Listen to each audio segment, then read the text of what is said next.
પ્રતિશત ક્રમાંકની વિગત સમજવા માટે સૌથી પહેલાં આપણે એની સંકલ્પના સમજીએ તો અહીં આપ સ્લાઇડમાં જોઈ રહ્યા છો તે પ્રમાણે આપેલા પ્રાપ્તાંકોની નીચે કેટલા ટકા આવૃત્તિ આવેલ છે તે દર્શાવતો અંક એટલે પ્રતિશત ક્રમાંક.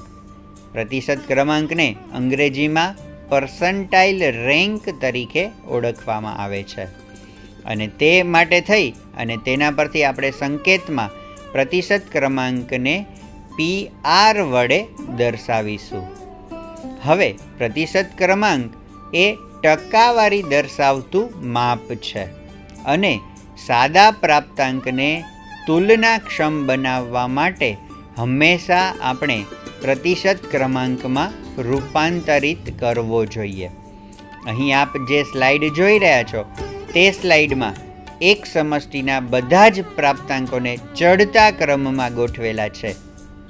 અહીં જોઈ રહ્યા છો તે આકૃતિમાં નાની હાઇટવાળા વ્યક્તિને આગળ ઊભેલો રાખેલો છે અને ક્રમશઃ ઊંચાઈ પ્રમાણે ગોઠવતા જો તમારું સ્થાન આપણે શોધવું હોય તો એમ કહી શકાય કે જે બ્લુ રંગની ડોલ દેખાડેલી છે ત્યાં આપણે 80% પ્રાપ્તાંકો કરતાં એ ડોલની ઊંચાઈ વધારે છે. તો આવો કંઈક પ્રતિશત ક્રમાંકનો અર્થ થાય. હજુ વધુ સ્પષ્ટ સમજ મેળવવી હોય તો આપણે આ એક બીજું ઉદાહરણ જોઈએ. આપ સ્લાઇડમાં જોઈ રહ્યા છો તે પ્રમાણે રાજુનો પ્રતિશત ક્રમાંક 62 છે એવું મને મળે છે.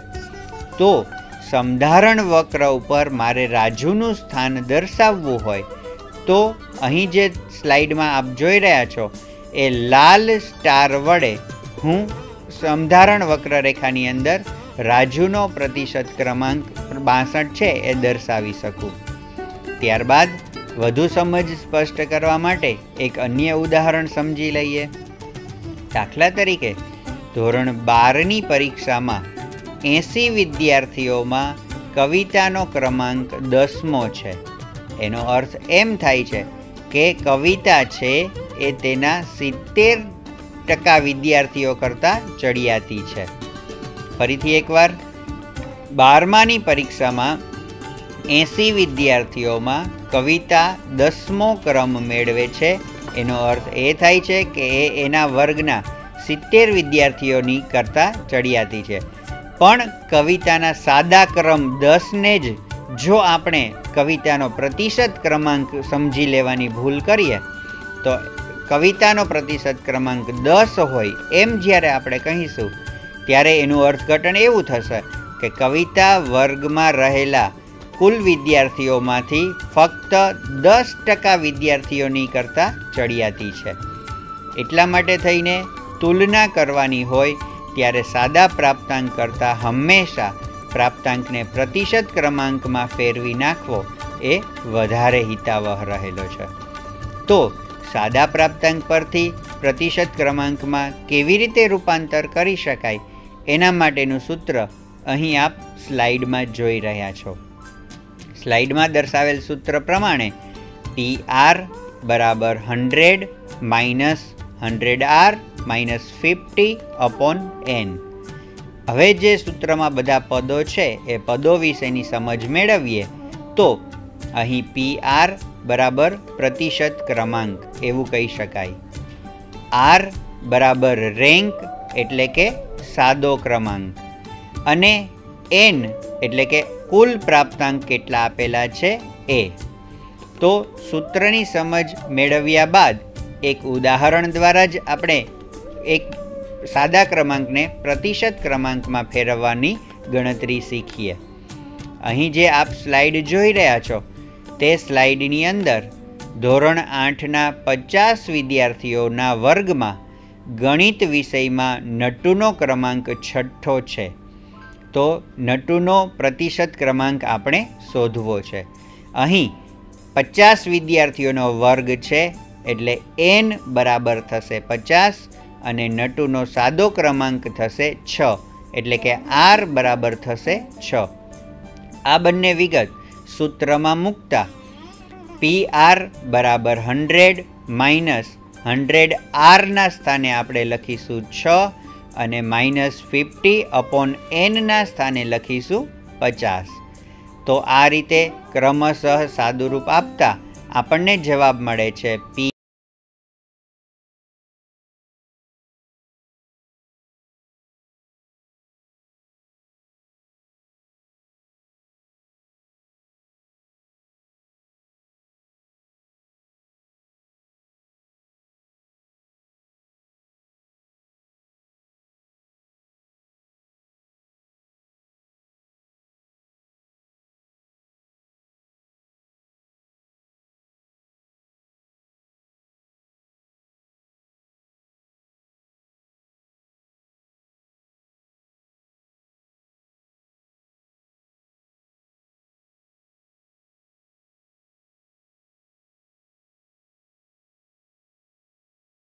હશે તે આપણે પ્રતિશત ક્રમાંક મેળવી અને શોધવાનું છે.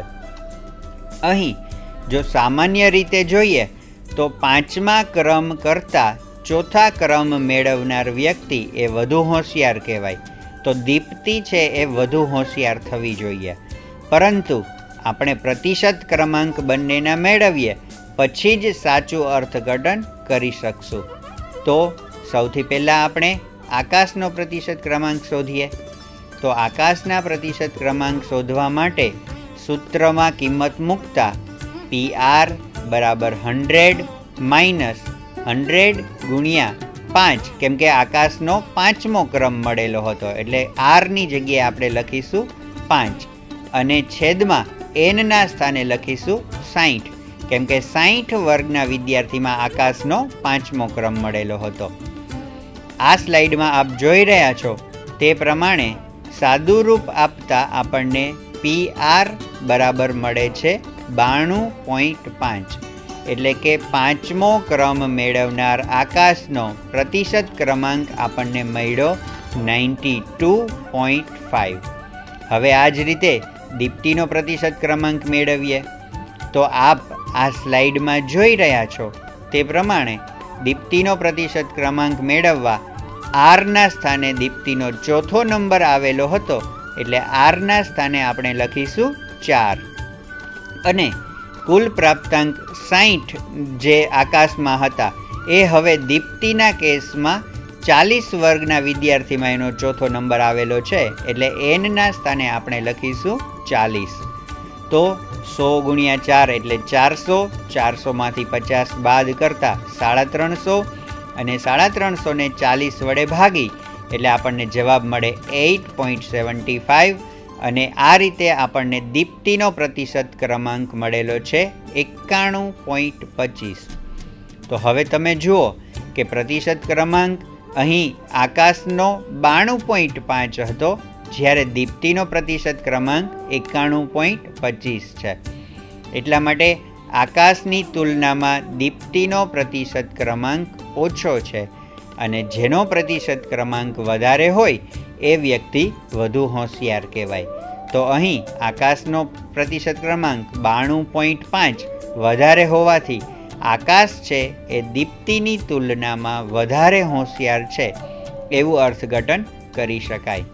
ત્યારબાદ હવે આપણે પ્રતિશત ક્રમાંકની આવૃત્તિ વિતરણ પરથી ગણતરી કરવાના સૂત્રની સમજ મેળવીએ. પ્રતિશત ક્રમાંકની આવૃત્તિ વિતરણ પરથી ગણતરી કરવાનું સૂત્ર છે PR બરાબર F પ્લસ કૌંસમાં x minus L plus small f upon I આખા કૌંસને ગુણ્યા 100/n. અહીં પણ શતાંશની જેમ જ અંદરના બધા પદોની કિંમત એ જ પ્રમાણે મેળવવાની હોય છે. PR બરાબર પ્રતિશત ક્રમાંક, F બરાબર જે પ્રાપ્તાંક વર્ગમાં આપણો પ્રતિશત ક્રમાંક હશે તે પ્રાપ્તાંક વર્ગના અગાઉના વર્ગની સંચય આવૃત્તિ, સ્મોલ f એટલે કે જે પ્રાપ્તાંક વર્ગની અંદર આપણો પ્રતિશત ક્રમાંક સમાયેલો હશે તે પ્રાપ્તાંક વર્ગની સાદી આવૃત્તિ, x બરાબર જે સાદા ક્રમાંક ઉપરથી આપણે પ્રતિશત ક્રમાંક મેળવવાનો છે એ સાદો ક્રમાંક, L બરાબર જે વર્ગમાં પ્રાપ્તાંક રહેલો છે તે પ્રાપ્તાંક વર્ગનું અધસીમા બિંદુ અને I બરાબર વર્ગ લંબાઈ. અને n બરાબર આપેલા આવૃત્તિ વિતરણની કુલ આવૃત્તિ. તો પ્રતિશત ક્રમાંકની સૂત્રની સમજ મેળવ્યા બાદ આવૃત્તિ વિતરણ પરથી પ્રતિશત ક્રમાંકની ગણતરી કેવી રીતે કરી શકાય તે આપણે સમજી લઈએ. રાજેશે 35 ગુણ મેળવ્યા બાદ એનો પ્રતિશત ક્રમાંક આપેલા આવૃત્તિ વિતરણ પરથી કેટલામો છે એ આપણે શોધવાનું છે, જે રકમ આપ અત્યારે સ્લાઇડ પર જોઈ રહ્યા છો. અહીં x બરાબર 35 આપેલ છે, તો 35 આવૃત્તિ સમાઈ જાય એ વર્ગને પ્રાપ્તાંક વર્ગ કહે અને 35 આવૃત્તિ સમાતી હોય એવો પ્રાપ્તાંક વર્ગ 30 થી 35નો થશે. તો એ 30 થી 35ના પ્રાપ્તાંક વર્ગ પરથી સૂત્રના બધા જ પદોની કિંમત મેળવી અને મૂકવા માટેની હવે પછીની સ્લાઇડ આપણે આ જોઈ રહ્યા છીએ. અહીં જમણી બાજુ જે આપણે આવૃત્તિ કોષ્ટક જોઈ રહ્યા છીએ તેમાં પ્રાપ્તાંક વર્ગની આવૃત્તિ પરથી સંચય આવૃત્તિ આપણે શોધેલી છે. અને હવે આ આવૃત્તિ કોષ્ટકમાંથી આપણે જોઈએ કે 35મો પ્રાપ્તાંક કયા પ્રાપ્તાંક વર્ગમાં સમાયેલો છે. તો 10 થી 15માં નહીં, 15 થી 20માં નહીં, એવી રીતે આપણો પ્રાપ્તાંક વર્ગ 25 થી 30માં પણ સમાયેલો નથી. ત્યાર પછીનો એટલે કે 5મો વર્ગ 30 થી 35નો છે, એમાં આપણો પ્રતિશત ક્રમાંક સમાયેલો છે. તો એ 30 થી 35માં સમાયેલા પ્રતિશત ક્રમાંકની અગાઉનો વર્ગ થશે 25 થી 30નો વર્ગ, અને 25 થી 30ના વર્ગવાળા વર્ગની સંચય આવૃત્તિ થશે 32. એટલે આપણે કેપિટલ Fના સ્થાને લખીશું 32 વત્તા એક્સના સ્થાને લખીશું 35, કેમ કે આપણે રાજેશે મેળવેલા 35નો પ્રતિશત ક્રમાંક શોધવો છે. તો એક્સના સ્થાને આપણે લખ્યું 35 માઇનસ આપણે